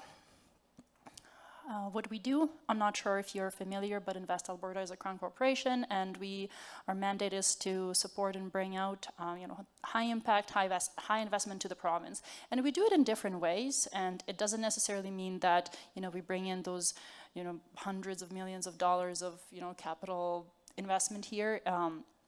Small community, a small investment can have a tremendous impact. A smaller company starting a new cluster, an ecosystem can have a tremendous impact. So we always look at that when we assess an opportunity. And we work with clients in different ways. They all come with different challenges or no challenges. Those are great too. You can read a little bit, but real estate services and site selection is one of the big things, and I think that would be relevant to this group. So typically, when an investor comes in, they would sometimes know where they want to be, sometimes they don't, and it's really up to us to decide what would be the best place for them to settle, and we want them to be successful. So we're very diligent at that, and it's really great for me to be here today to get to know what you're doing in your region, so then when the opportunity comes, I can actually offer your region. And we always reach out to the communities, whether we know much about it or not. Oh wow, that's really weird. Sorry guys. I'm not sure if maybe it has to be animated or something. Nope. Maybe someone can help me. Sorry. So it was going to be a map of our team. We are a small team but mighty of about 60 people. Some of us are here in Canada, some of us are in the US, in China, in Hong Kong, in Europe, in India, so we're kind of all over the place and we're growing. This map was, if you can imagine, we're everywhere and we're growing. So give you a little bit of an update. This is where we're sitting with our investors and their journey. There is a general lack of awareness of Alberta and its market. So it's probably one of the biggest things. So when we go into the markets, we talk to the companies, they quite often don't know where we are and what we do. And it doesn't matter whether you're from Calgary, Edmonton, Lethbridge or whatnot, they don't know where Alberta is. So we start from Canada first. So there's a lot of awareness raising. There's a lot of competing jurisdictions out there. They all want the same thing, whether it's within Canada or across the world. Recession had slowed and changed capital deployment. We're seeing longer times. The FDI, the decision-making process takes a lot longer. And there's the need to further diversify the economy now. It's really building out our strength in new sectors. So we're really happy to see that. Why Alberta works for business? That's a really good question. And I'll tell you just quickly why these companies that are coming in, why they choose this province. Clearly the challenges, the 2020 challenges, the recession, we don't talk about that, the pandemic impacted us significantly, but Alberta overall plays really strong in that recovery. And there's one, this is really interesting. So it's not quite the slides. It's missing some slides. Yes. Okay, I'm just going to go with the flow. Some things seem to have, some things have changed there, but I had a really good, something. The capital investment status is quite great. We're seeing the continuous growth and the rise. This is 2020 record, but 2022 looks great. I hope we'll be able to add that, but we will continue seeing that as we continue to diversify the economy and as we continue to bring in new opportunities, because it's a hot market to be in. Why do these companies choose the province? And those are very simple things. We don't talk about it enough, but these are the reasons, and that's what the investors had told us. Number one, of course, it's a cost of doing business. The tax structure that we have, the affordability. It's not that Alberta has some great incentives that we throw in front of the company. We're here for good, and we structure it that way. So if you're the company who's looking for, a good 20 years of operations in a steady environment, Alberta's the place for you. The speed of doing business, I get always a positive response when people hear that we have a Ministry of red tape reduction. It's changed slightly as of last week, but it's still a huge priority for this government, and I think it will continue to be for the province. I heard from the mayor that it's still a thing here in this region, so it's something to be proud of and something to highlight because it means a lot, because time is money. And the streamlined permitting zoning processes are great. The communities are taking great initiatives to make things work and to be approachable and accessible, and that speaks highly to the investors. And the ease of doing business, so the collaborative business culture and the one-stop shop, that approach works really well, and I can see it definitely works in this region. It's the way to go. A few other pieces that make a huge difference for investors on their journey is, of course, some of the streamlined processes in immigration, affordability in the housing market, and talent. Talent is really big. We need to talk about it more, and for regions, young communities like Airdrie, it's really something to highlight. Your access to post-secondary institutions is always great. A new company that's coming in is coming in long-term, they're investing in this region, they want to know how you will help them grow. They look at it from different ways, post-secondary, talent, retention, and growth is a big aspect in that. So being close to Calgary and all of the capacity that you have in the region is something you can certainly pull together. And retention, of course, the great quality of life and the entrepreneurial culture, that's something that we have in this province, and it is noticeable. I love all of the new pieces and the developments that are happening in this region. That's something you definitely need to mention. We learned through COVID that it's not just about the great jobs that we have, it's about the life that we have outside of it, and we're definitely seeing that. We have companies moving from the US and they're just blown away by the opportunities of the recreational opportunities, the outdoor activities that we have here. Some of those things we take for granted. Quickly too, sectors that Invest Alberta is working in, it's energy, technology, innovation, agriculture, aerospace, and logistics. And these are overall, really big names, but there are lots of little pieces that come in it, but typically the clients that we work in will be playing in these sectors. Good process produces good results. How we do it? I'll tell you a little bit. So a little bit of FDI training if you're interested. I'll just quickly skip through these and maybe I can tell you how some of the real estate groups maybe fall into this or support groups. See if I can tell you. So of course it's the awareness at the beginning, that stage, and we do a lot of that on the side. Consideration is the piece where we would probably be reaching out to regions like yours, asking for sites and maybe a little bit more information about what you have, how that fits with the client. And then we start the process of negotiations and, what else can we offer you? What other things drive your business? What are those future growth plans that you have? How can we maybe, if we don't have the big incentives that we can offer you, what is the value add that we can propose? Maybe it is the quality of life, maybe it is the talent, maybe it is the research capacity here. And then there's the final investment decision, of course, the one we look forward to and hear a lot, sometimes on the news, sometimes not. And the aftercare is a piece that we spent a lot of time on because it's the person that gives again, works exactly the same with our investors. If they like where they are and you continue to nurture the relationship, there's a very good chance they're going to reinvest again. What we do and how we do it, so you can quickly touch on some of these points. In this engagement shortlisting, and that's, those are the pieces that there's a lot of activity and it takes quite a bit of time. And it's a lot of engagement with the municipalities, a lot of engagement with stakeholders. That's always in that at the beginning. And these are some of the services that we provide to our investors. So if you think about some of the clients that you're working with are foreign companies or maybe from other jurisdictions in this province, you think that, okay, this could be a good fit. We can definitely help them. Some of the regulatory pieces, some of those barriers that they may have, we can also refer them to certain providers. We can connect them with the right stakeholders and then create those warm connections, soft introductions into the ecosystem. What are some of the decision points for these investors? And that's there's a lot to unpack there, and I'll just highlight it. These are the things that make sense that tick, and it's not one thing, it's not two, it's all of them.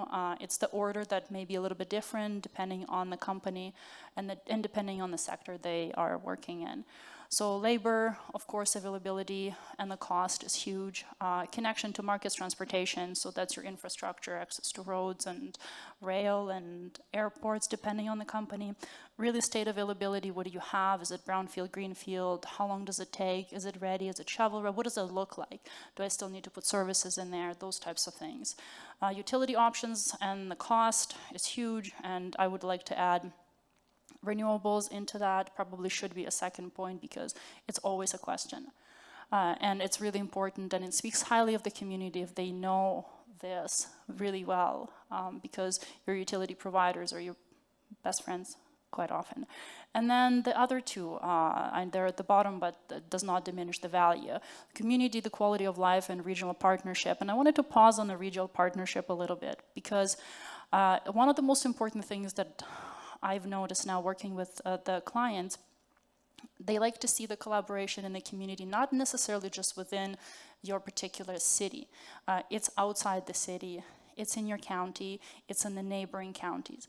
Because depending on this company, they may actually look at the prairies, and you're in it. You will be located in that's their HQ. But they want to know how you tap into the other industries across. They also want to see how you work with Calgary. They also want to see how you work with Wheatland County and others, if it makes sense, because it can be around feedstock, it could be around inputs, outputs. It really, there are many things that can come into play, and if you can project that in a organic way, that there is that collaboration, it speaks highly to the company.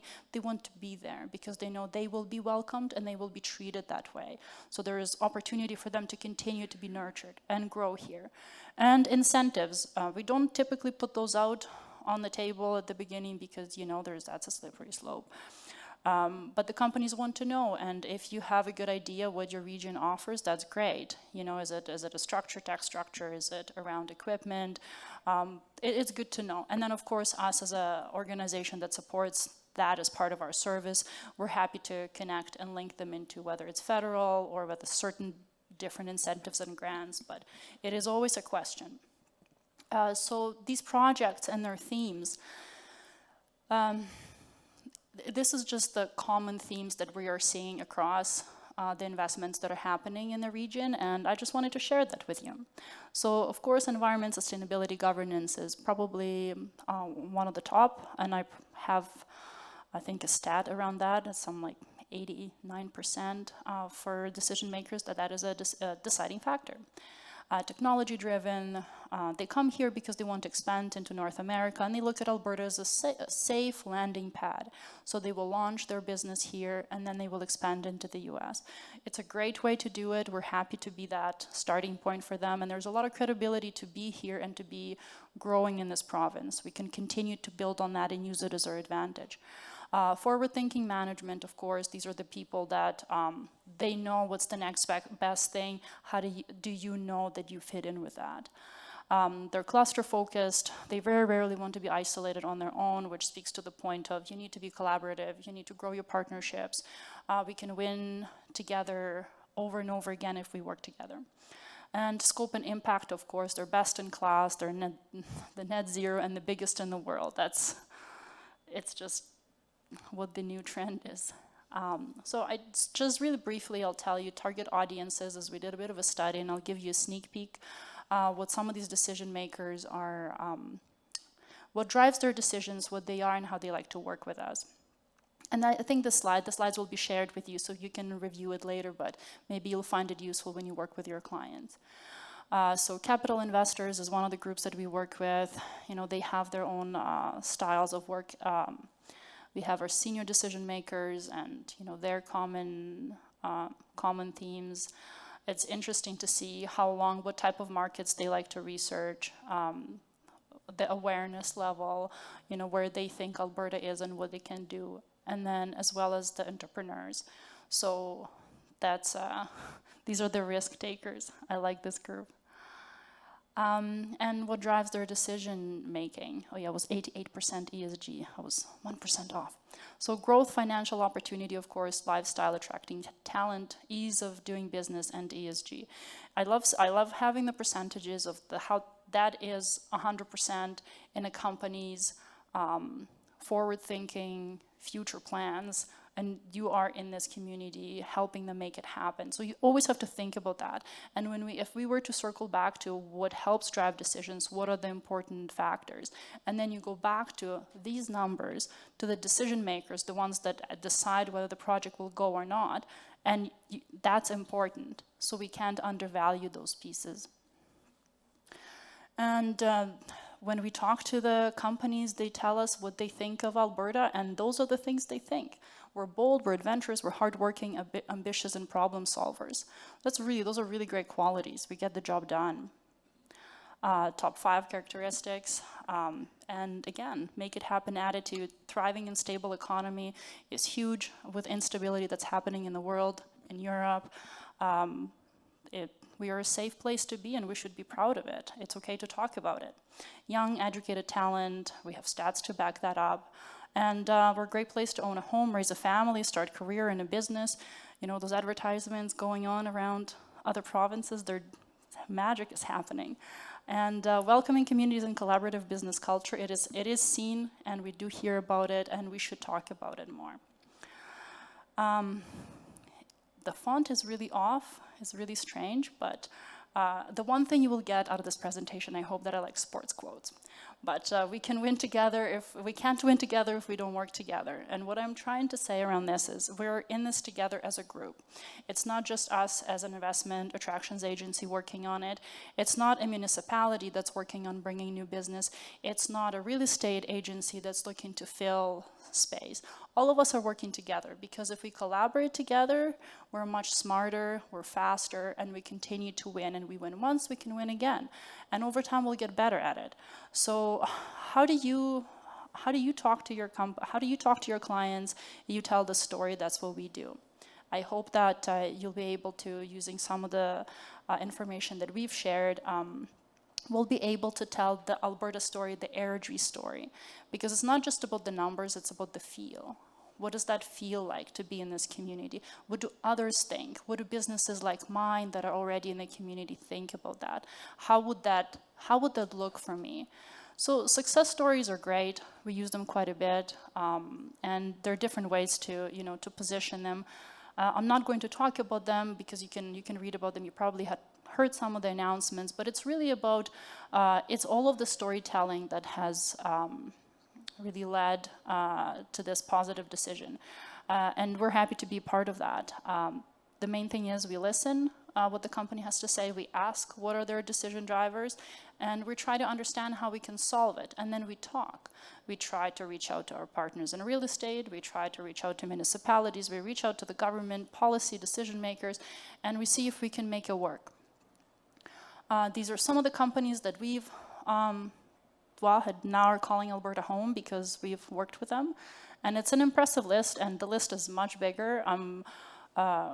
It's all we could fit, and probably the ones that are most known. But the point is, none of these happened on their own. Some of them were years in the works, and there were a lot of people involved in that. So it was a communal effort, and as long as we continue to work together, we're going to continue to see this grow. And that's it. So that is my presentation. I'm sorry the slides were off. The font was off. I don't know what happened. But if you have any questions, I'm happy to answer. If you would like to talk more about any of the points, I'm happy to discuss that with you after or now. Thank you, Yulia. We actually do have a question for you. What can Invest Alberta do to help, and how is it best to connect with the team? Okay. Yeah, good question. And I mentioned it a little bit, probably one of the, so we do foreign direct investments, attractions. So if you have a company that's coming from a different jurisdiction, whether it's Saskatchewan or Manitoba or England, we're happy to work with them. And they may be only looking at sites, but we don't know. There may be other questions that we can help them answer.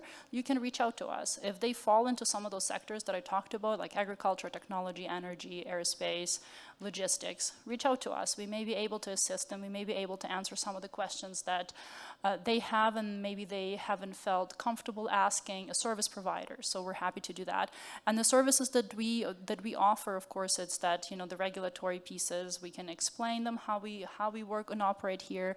We can also try to communicate that to the government and those policy developers. We can also help them on the immigration side. We can help with the sites, incentives, different things. If the company is coming from overseas, we can help them understand how to set up a business here, make sure that structure works for them, whether they have global expansion plans or want to be here and maybe tap into some of the research capacity. But details about the services we provide I think that's on the 4th slide, so you can definitely use that. Thank you.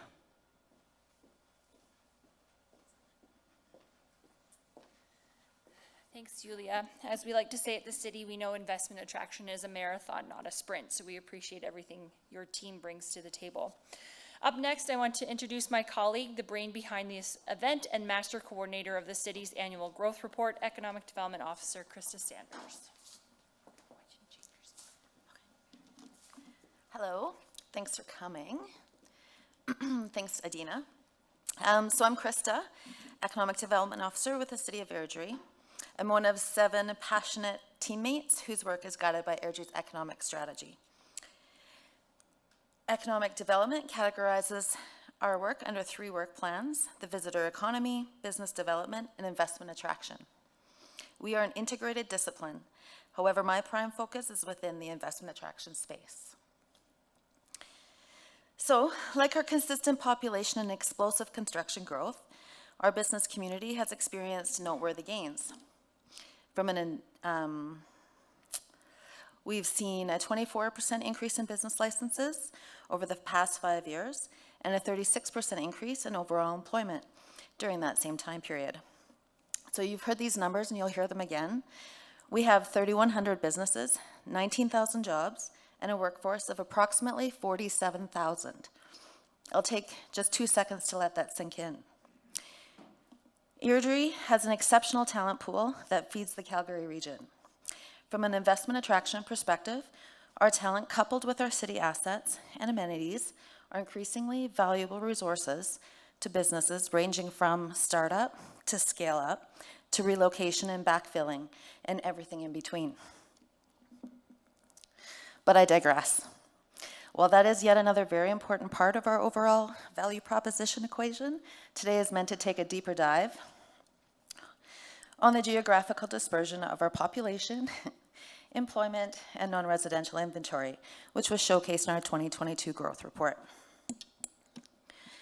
So we'll have a look at where we see growth happening and end with telling you where we see immediate and big opportunities to capitalize on. Okay, so this slide is very busy, and that is my MO. Feel free to take a pic, and we'll send out the slide deck so you can see this after. For today, I want you to focus on where the bulk of our people and jobs are. And you'll see that's right in the southwest quarter. The downtown boundary, and Stephen will go into that later, accounts for more than 2,500 of those jobs and 788,000 of that square feet that we're showing. So that's showing 991,000 square feet. So that's a substantial proportion of that southwest quarter. When you look at our northeast quarter, that accounts for the majority of our total constructed employment inventory at 5.2 million. No other area of the city can even come close. So as a quick reminder, and you'll find these stats in the growth report, and I think we've said them, but we're going to reinforce it. We average 212,000 square feet of new construction yearly. Last year, we had 143% year-over-year increase. That is significant, and it landed us with 535,000 new square feet going under construction last year alone. That doesn't include our leasehold improvements. That is significant.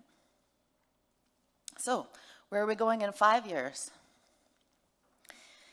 Well, conservatively, we estimate at least an additional 11,000 people and between 650,000 to 850,000 square feet of non-residential new construction. Of course, the latter is subject to getting non-res land to market.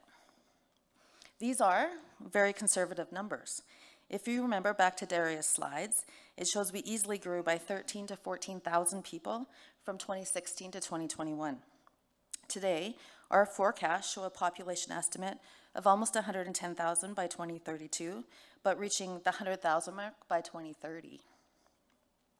And so I really would like to point out as well that you'll see the growth in population is expected in that southwest quarter, with the predominant non-res under construction inventory added to the northeast. So you say, well, that's good, but how are you actually measurably doing with the investment? Well, from a statistics point of view, last year's stats told us reported at least 85 non-residential sale transactions involving 94 acres, 754,000 square feet, and just over $192 million in funds transacted during the period January 2020 to October 31st, 2021. with an additional 126 million recorded November 21 to Feb 22. We know that that's kind of a layover. Land Title's office has been delayed for so long. And these figures don't include any leasehold improvements or estimated non-residential construction values, which was reported at 159 million by the Building Inspections Group in 2021 statistics. Incidentally, the vast majority of these investments are focused in the Northeast quarter. So, clearly, our statistics on growth are showing we are attracting significant investment. The investment's coming to us from wholesale trade, manufacturing, agriculture, film, retail, and tech sectors. We also continue to see a strong and robust organic lead pipeline from existing business clusters, our critical mass, government partners, and external partners in these same sectors. So wholesale, trade manufacturing, retail, tech, and in addition, transportation logistics and sports tourism. This adds up to persistent pent-up demand. In addition to the exceptional activity, I'm losing the mic, we are seeing on an end user business level, we have some real opportunity on the land side. I would like to draw your attention to the land inventory information. If you haven't read the 85 page report, it's on page 26.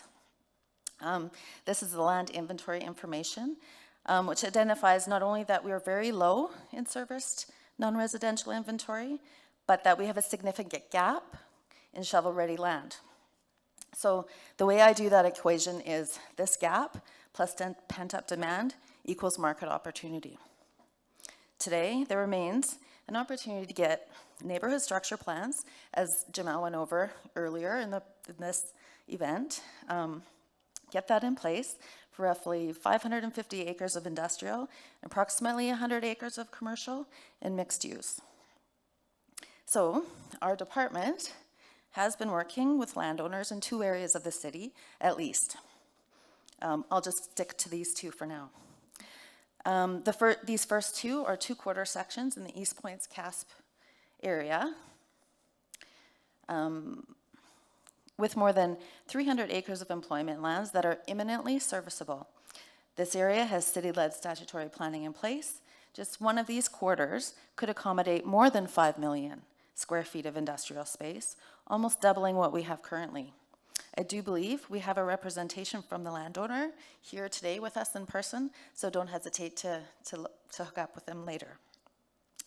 Secondly, in an area in South Airdrie, these lands are in our pre-annexation boundary and beautifully positioned within our southwest quadrant, which, as we identified, will be home to the bulk of our population growth. These lands were just last year redesignated from 247 acres of light industrial to a mix of residential and commercial. That's an exceptional opportunity to capitalize on the last non-developer-owned residential lands in the pre-annexation boundary of Airdrie. So more information on population and unit counts for each of these areas can be found in the growth report under geographic profiles. And that's it. So in closing, thank you for having us today. And of course, reach out to economic development for any of your questions. Thanks.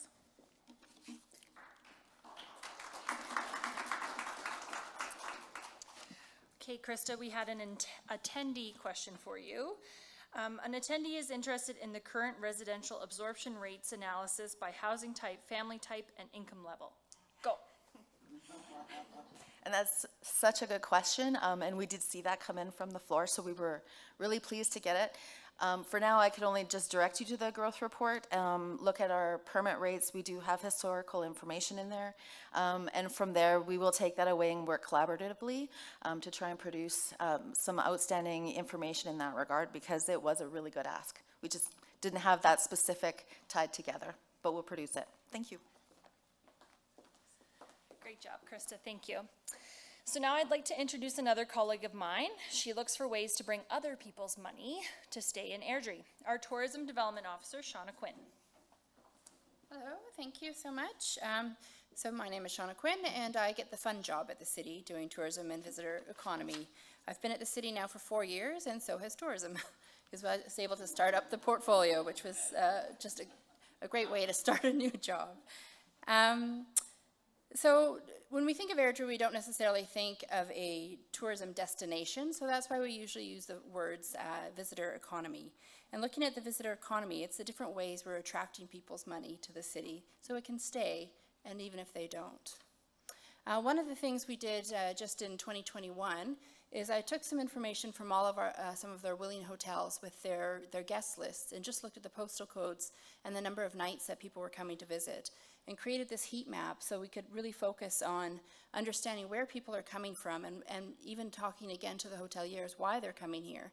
So what we found is a lot of travel is happening within Alberta, and that was really understandable considering we have such a young and dynamic population here. So visiting friends and family are really important for people with that quality of life of people who are coming into Airdrie and perhaps staying in hotels.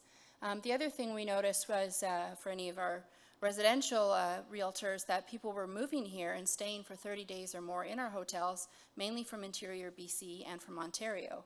So we start to see that if you ask new neighbors around town where you're from, you're starting to hear sort of the same answers over and over again. We also know that a lot of visitors came from up north, and they were mainly military coming in to visit family and friends, choosing Airdrie as a place to gather rather than some of the bigger urban centers.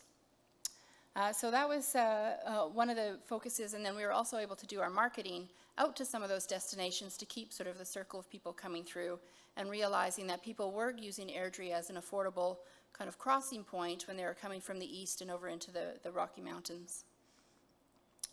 One of the pieces that I also focus on as soon as I got here is our hotel inventory. Of course, COVID took down 2 of our hotels, which are transforming into affordable housing, so that is a great advantage. But we still have 7 flagship hotels, so that's everything from the Ramada to the Best Western Plus, Comfort Inn, Holiday Inn, Motel 6. And that gives us 557 rooms. And I know in 2019 I was working with the Calgary Stampede, and they had no idea that Airdrie had such a robust hotel inventory, and they were letting me know that at the time they're working with fam tours of people coming over from Germany and Italy and of course the States, and they look for these opportunities that are a little bit outside of the region to sort of have more of that agricultural and agritourism opportunities. So we know that we have great properties here. The oldest property we have is from 2011, and most of them were all renovated in 2017 and 2019, so people would be really surprised at how modern and full of amenities these properties are. We also have over 5 of our properties that offer the family suites, which is really important to be in a destination. And we have some executive extended stay businesses in town, which I actually used this summer to help some workers who are coming in from Toronto and a film crew who is coming in to find some longer term stays in a private home. We also have, of course, our licensed and unlicensed short-term rentals. And with our proximity to the airport and affordability of staying here, if you're traveling or using Airdrie as your backdoor for your Alberta vacation, it really works out for families to have these big city amenities with that small town feel. So looking at tourism in Airdrie again, we looked at what is the one thing that sort of people centralize around one of the oldest beverages in the world, and we created the Airdrie Ale Trail. This was after a year's work with food tourism strategies to work with all of our culinary assets within the city to sort of understand how we could build a stronger foundation. So in 2017, Airdrie had its first microbrewery open up, which was Fitzsimmons Brewing Company. And since 2017, so only a mere 5 years, we've had 3 more breweries open up. We have some that are currently looking for space, and many more who are still in the garage or looking to be distributors or have growling stations. So it is a growing platform for us, and what better way to showcase all of the opportunities we have through our food establishments and culinary establishments than connecting it to the world's oldest beverage. So with the Airdrie Ale Trail, we were able to recommend all of the local establishments that have their either beers on tap or in can, and through that create a little marketing platform to draw visitors in, especially the beer connoisseurs, which is again a really hot market for tourism. Sort of created a hairy, audacious goal, which was to make Airdrie the most collaborative, connected, and sustainable food waste system in Alberta. And I think we have that potential. When I know that We have over 13 farms within 30 minutes of Airdrie. Those are suppliers who are direct into our restaurants. So working in different provincial themed culinary programs like Alberta on the Plate, we can start to connect our agriculture to our restaurants. And not only that, but take it the next step further, which is moving into that business and industrial industries that we have producers and manufacturers and canning experts, and sort of seeing the whole cycle, how it can help support one another. And of course, when everyone comes to town, you always look for somewhere to go for dinner. So it's all going to connect itself into our tourism segments. The other thing that's really important for Airdrie is we are a family-friendly destination, and we are seeing a lot more festivals and events. Of course, they were on a pause for 2 years, understandably, but some of the actions that we took right out of COVID was creating destination campaigns. And these destination campaigns, we did the marketing into 3 different markets, being Lloydminster, Brooks, and Drumheller, just to sort of test the waters to see, through tracking that data, who is more likely to come to Airdrie or check out the marketing. So Summer Like You Never Summer Before and Winter Your Way were just 2 of the examples of how we connected some of our festivals and events that we have here to a visitor attraction strategy. And through that, we've also noticed, even in 2019, and especially now moving forward into 2023, we have third-party events knocking on our door, looking to host their activities here, knowing that Airdrie is a family-friendly destination.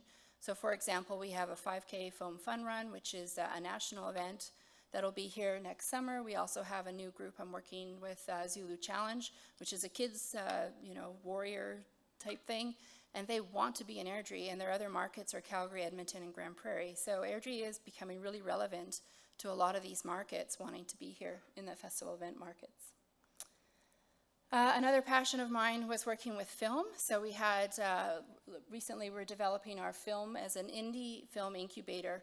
We might not be the Hollywood blockbuster, but at the same time, what we do have is that a proximity to Calgary. And so for films and within their unions and their agreements, Airdrie's still within the bounds. So we are able to provide a lot of support to film crews that come here, whether it's accommodations or the vehicles, the rentals, the suppliers. And we had one filmmaker from Australia come here, and we also right now are working with a TV pilot, still looking for a warehouse space to shoot their pilot episodes.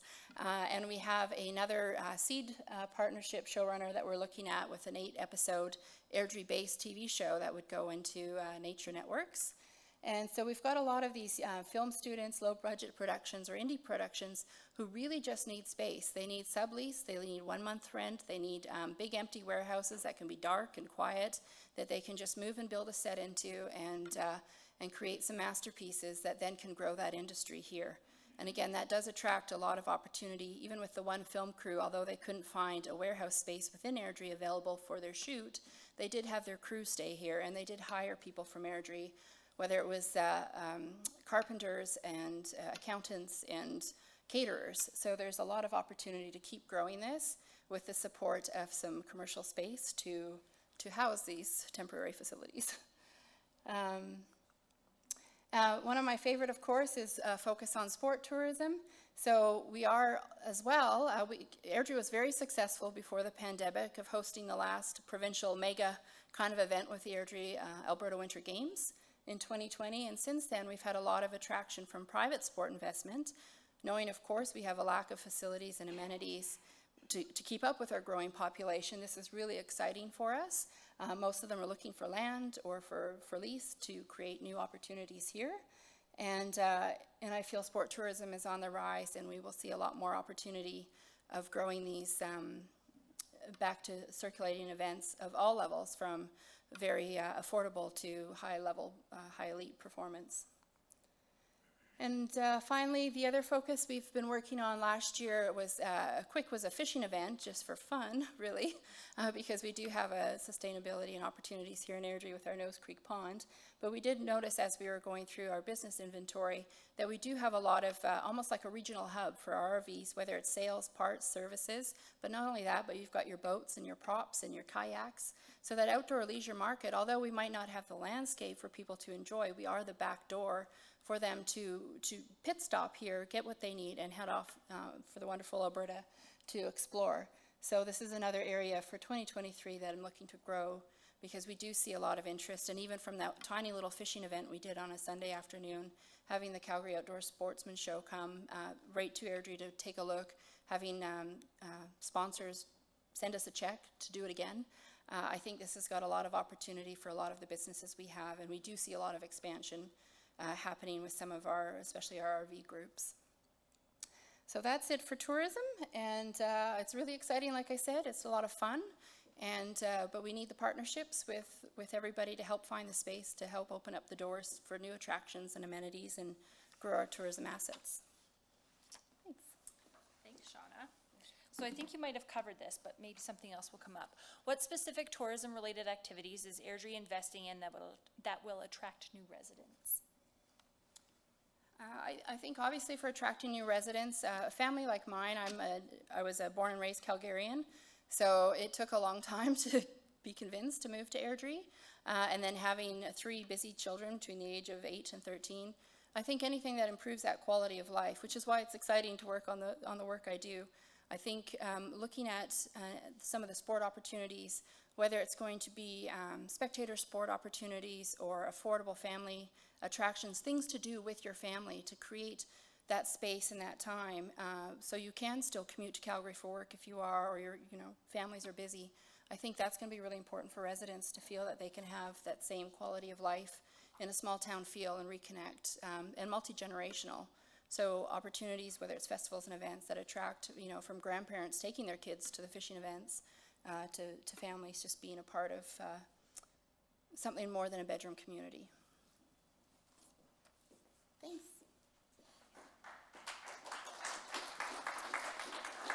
Awesome. Thank you, Shauna. So I challenge all of the attendees here and online, if you are not from Airdrie, to come for a day visit and see all of our amenities, and to bring your family and friends and spend all your money here. Okay, next up we have the big, hairy, audacious topic of downtown revitalization. I'd like to introduce the man who likes a good pop culture reference and see how many you can catch in his presentation, the director of the CAO's office, Stephen Oots.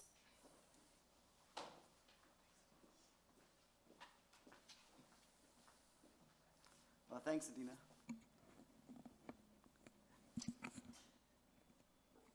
Good morning. I was going to say, my name is Stephen Utes, Director of the CEO office, as Adina introduced, and I spent half my life bringing microphones down to a lower level, so we are right on par. This is a perfectly typical introduction, so I appreciate that. My job here today is to paint a picture for you of the efforts that we're making with our downtown and what we see as sort of today and moving into the future. So, with that, I've entitled it, Everything You Want to Know About the Downtown Revitalization Plan, but we're afraid to ask. So at the end, don't hesitate to ask. What are we talking about? Well, we are talking about, in my mind, the perfect spot. We're talking about a downtown area that is literally 1 to 2 minutes off the highway, the Canamex corridor, one of the busiest in North America. It's all right there. It's part of that regional corridor, and you can get to it very, very quickly and easily. This is in the 25th fastest growing community in all of Canada, and I think it presents as the perfect location. It is a location that has local support. So what these maps here show is that the area in orange, that is within a 5-minute walk. That captures about 4,420 residents. The area in pink, that captures a 10-minute bike ride. That captures about 23,000 residents. And if you were to look at 10-minute drive, you basically capture the entire city, that's 77,000 that was mentioned earlier. What else to paint for you about our downtown? Well, certainly an ever-enhanced desire and commitment. This is a council priority. It has citizen commitment. We had the participation of hundreds of our citizens involved in this. And really what we landed on is that we wanted downtown Airdrie to be the place that people love, and that this will be the location of first choice and of future actions that the municipality takes. What does it look like today? Well, today we have what is largely a commercial retail space. There's only about 400 people within the actual downtown boundary itself. It is largely a commercial space, largely in a bit of a suburban type format, a lot of surface parking. But that's not what people want it to be. What people want it to be is something more like this, something that has some density, something where Main Street is viewed as a spine, something where there's a bit more activity, etc. Something that gives a place for some future pride and, of course, additional assessment value profit for earning for property owners, etc., and a lot more activity for the residents. What I can also paint for you in terms of picture is that it already has a supported land use concept. This land use concept, which I put up in front of you, which is in the plan, that was supported universally by the residents participating in all of our workshops, etc. It is a land use concept that is largely supported by existing zoning. There are really no zoning changes that need to happen in order to make this happen, where the red is commercial, the orange is multifamily, and the bluish purple is institutional. It's right in place already to support the vision. But even that, I think, I would say wasn't enough for us. We wanted to be a little bit different. We wanted to be like this black pawn here and break the rules and get out ahead and show some initiative. And so one of the things that we wanted to do was create incentive to be in our downtown. And so in that choice between carrot and stick, we really favored very heavily the carrot aspect. We wanted to develop a series of incentives that would attract both redevelopment and activity, seeing them as both equally important in terms of their social aspects, as well as driving future financial input and assessment into the downtown. And then once we had them, that we would advertise them. And today is part of that sort of roadshow, if you will, of locations and opportunities to tell people about all the things that we are doing for the downtown in order to make it that location of choice. So let's start with sort of the most important things. First of all, servicing capacity. Circa 2019, we realized that we needed to do life cycling for 50-year-old clay pipes in our downtown. We could do that life cycling for about $9 million, but by spending 12 instead of 9, we were able to upsize the pipes and basically double the servicing capacity. That means capacity for 5,300 people or 8,800 jobs within the downtown area. And here's the beauty. We do that life cycling, we absorb that cost, no redevelopment levies. We, as far as we know, are the only downtown region or center in all of the Calgary region that does not charge redevelopment levies within our downtown boundary. Addressing core issues. So we have this really interesting juxtaposition in our downtown where we have about 2,700 parking stalls. All but 270 exist outside of the core area. Only about 270 in the core area and not that many on street, and those ones are used quite frequently. Recognizing that problem and that hindrance toward redevelopment, what we're doing is we're actually putting in a subsidy. So essentially, if you develop on one of those lots that's in yellow, on the core there, very close to the sort of center main area, we will pay you up front 10 years worth of your future tax assessment so that you can build an on-site structured parkade in order to maximize the yield out of your property. The maximum floor area ratios for properties in the downtown, where you're allowed as of right 8 story and allowed to cover 90%, is 7.2. And if you build 2.5 or greater, that's the subsidy you get. I just want to provide you an example of what that looks like if you think, well, that seems too hard. For example, a 4-story building, parkade off the back, off the lane, some space out front, that sort of thing would qualify for this subsidy. What else are we doing? Well, in order to help existing businesses, new ones that want to locate, etc., and just generally create more activity, we're making available funds so that if you have a business along our public road right-of corridors in the downtown, we will give you money so that you can go out and buy patio furniture out of a guidebook that we would present and work with you on, so that you can actually have an outdoor patio for your restaurant, or bring out sidewalk sale things onto the street, or do other types of activity, busking, etc., within the road corridor area. Now, normally there would be an insurance cost for that. Yeah, we're covering that. What about trying to make your spot unique, trying to attract people, be a bit of a destination that way? Absolutely. Money available for that too. If you're doing something like this here, where you're trying to make your facade unique, different, improve it, etc., be a bit of a unique type of destination, Airdrie is a very eclectic place, always has been. Kind of akin ourselves a bit of a rebellious community, starting off the beaten track, now where the government actually expected us, to have a community. This sort of thing is rewarded as well. There's money available if you want to do this type of improvement. We'd love to see some more affordable housing in our downtown. We'd love to see more housing overall. And certainly we recognize that there's a need. I don't know if the mayor touched on it or not, but we have 44 rent subsidized units for the community where we need something closer to 2,000. Our affordable housing coordinator has just given me the nod, so I'm not far off. And one of the things we're doing is that if you are building a mixed-use development that has 10 or more units that either are rent subsidized with our work or on your own, etc., we will waive the development permit and building permit fees. What about environmental site assessment? What about trying to understand what actually is the capacity of the land? Is this land even developable? Great question. What we've done is we've actually put money aside, and we just had our council budget committee give the green light to it just earlier this month for $100,000 for us to do a comprehensive environmental site assessment phase 1, so desktop study for all of the downtown. So we will at least have that baseline knowledge. Then, if you decide you're going to invest on that or make a conditional purchase, and then you go as far as to take your redevelopment plan into us, get the development decision, and enter into a development agreement with us, if you need a phase 2 based on that phase 1, we'll pay that as well. Finally, in our downtown area, our city manager has funds available, discretion, to spend for us to bring in consultants or to hire additional short-term staff or whatever we need to do in order to meet a level of service standard of 3 days to decide if your application, your development permit application is complete, and 10 business days to make a decision on that. Doesn't mean that there won't be a series of conditions, but that is the standard that we're doing, and we're putting money aside so that we can do that. If that means, for example, bringing in for that application itself or supplementing the staff that we've now redirected to that purpose. So how much are we putting toward that? No, Dr. Evil, not $1 million, $2 million. We are putting $2 million toward this. Now, you might think, that's crazy. No, it's not crazy. It's strategic use of an operational reserve that we have, which already is a little bit north of 3 months, which is the applicable standard here in Alberta. And we really think it's very strategic because the government announced on July 4th that they would be reintroducing the Community Revitalization Levy legislation.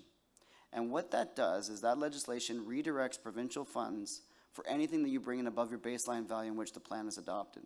So if we got a plan adopted by December 31st of this year and it froze that baseline value that Mike had talked about earlier, etc., anything new that we brought in, the money that the province would normally get, which is about 34% of the tax dollars, goes back into the downtown area in order to help pay for the infrastructure that we would want or need, etc., things like the library that were mentioned. That's the cycle that we're trying to create through this year. And that's the reason why spending some reserve in order to gain future assessment value is really a very powerful tool within this downtown with the capacity that we created with those servicing upgrades.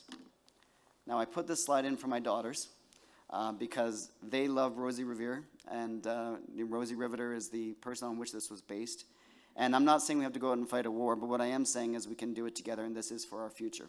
So what we're looking for is for you to invest now so that we can have a stronger future for Airdrie, maximize the assessment value. It is, I think, going to do a lot for not only the municipality in terms of making it much more fiscally sustainable, but it will also do a lot for you. My hope is that if you invest in our downtown, that you don't just make some money, you make a ton of money, because I want more people to come in. And if in case I haven't been completely clear, here it is well from Uncle Sam. We want you in our downtown. So with that, I'm happy to take any questions that the forum might have, either pre-submitted or here in the crowd. Thanks.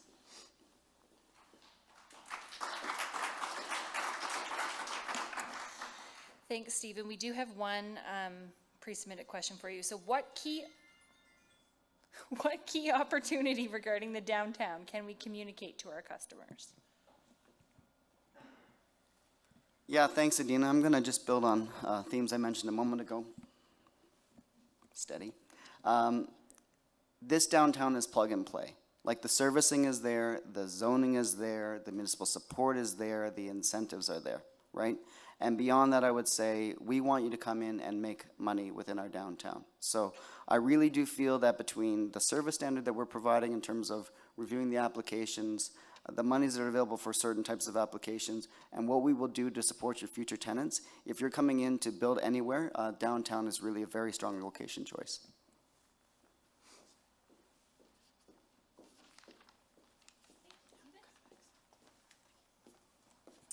Thank you, Stephen. I kind of felt like you were Oprah there for a minute. You get some money, and you get some money, and you get some money.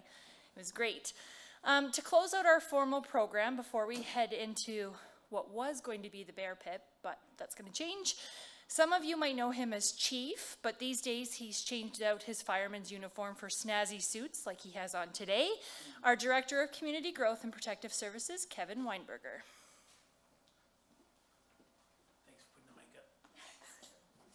Good morning, everyone. Great facts and statistics today. I'm going to change things around a little bit. I had 68 slide deck presentation, but we'll shorten that. Airdrie is a city of neighbors, entrepreneurs, and visionaries.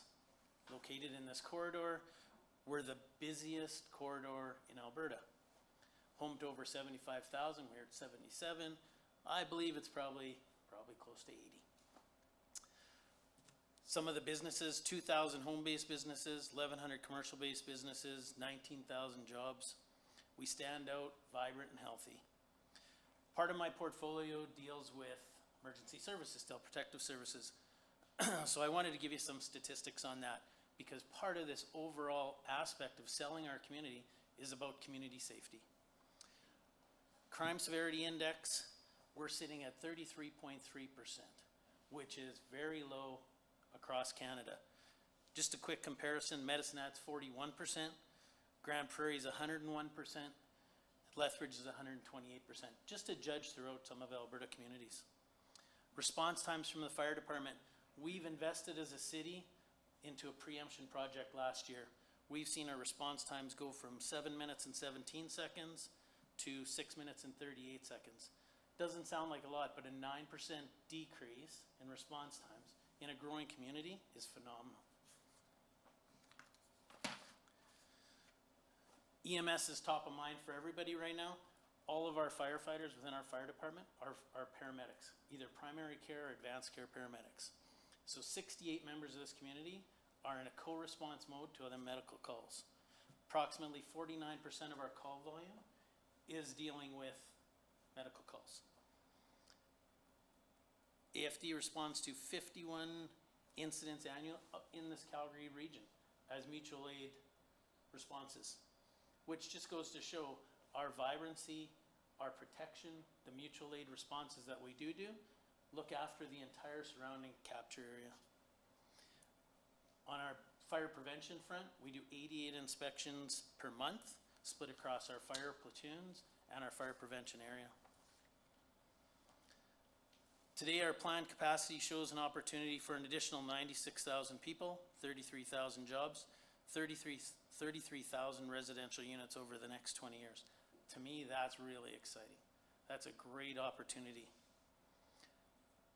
Mr. Utz's plans, the 12,000 acre plan, which he spearheaded, describes our population horizons and our total land capacities to support a population base greater than 200,000 people. Could you imagine 200,000 people here? We look forward to strengthening our relationships across the private sector and all levels of government, which goes back to Mayor Brown's piece on advocacy. We need you to advocate to invest in Airdrie. So first, I want to say thank you to our excellent economic development team, Krista, Dina, Shauna, Sarah, Chelsea, everyone else who put this show on today. And thank you to you guys for being here. And I'll turn it back to Adina.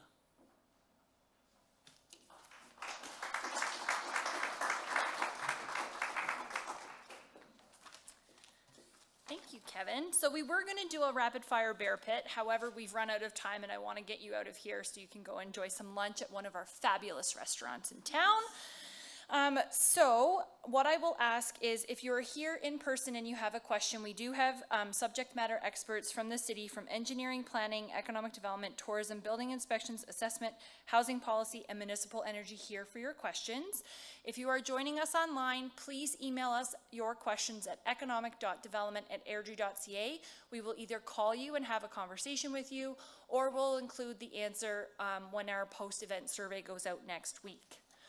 So to formally wrap up everything, before you rush out the door, I wanted to give a quick thank you to the staff here at Bert Church Theatre, Christy, Adam, Jocelyn, and Beverly.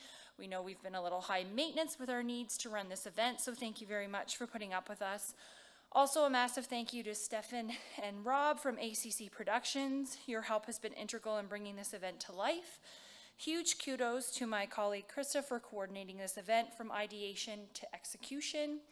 We would love for you to stay in touch with us as in economic development or the city as a whole.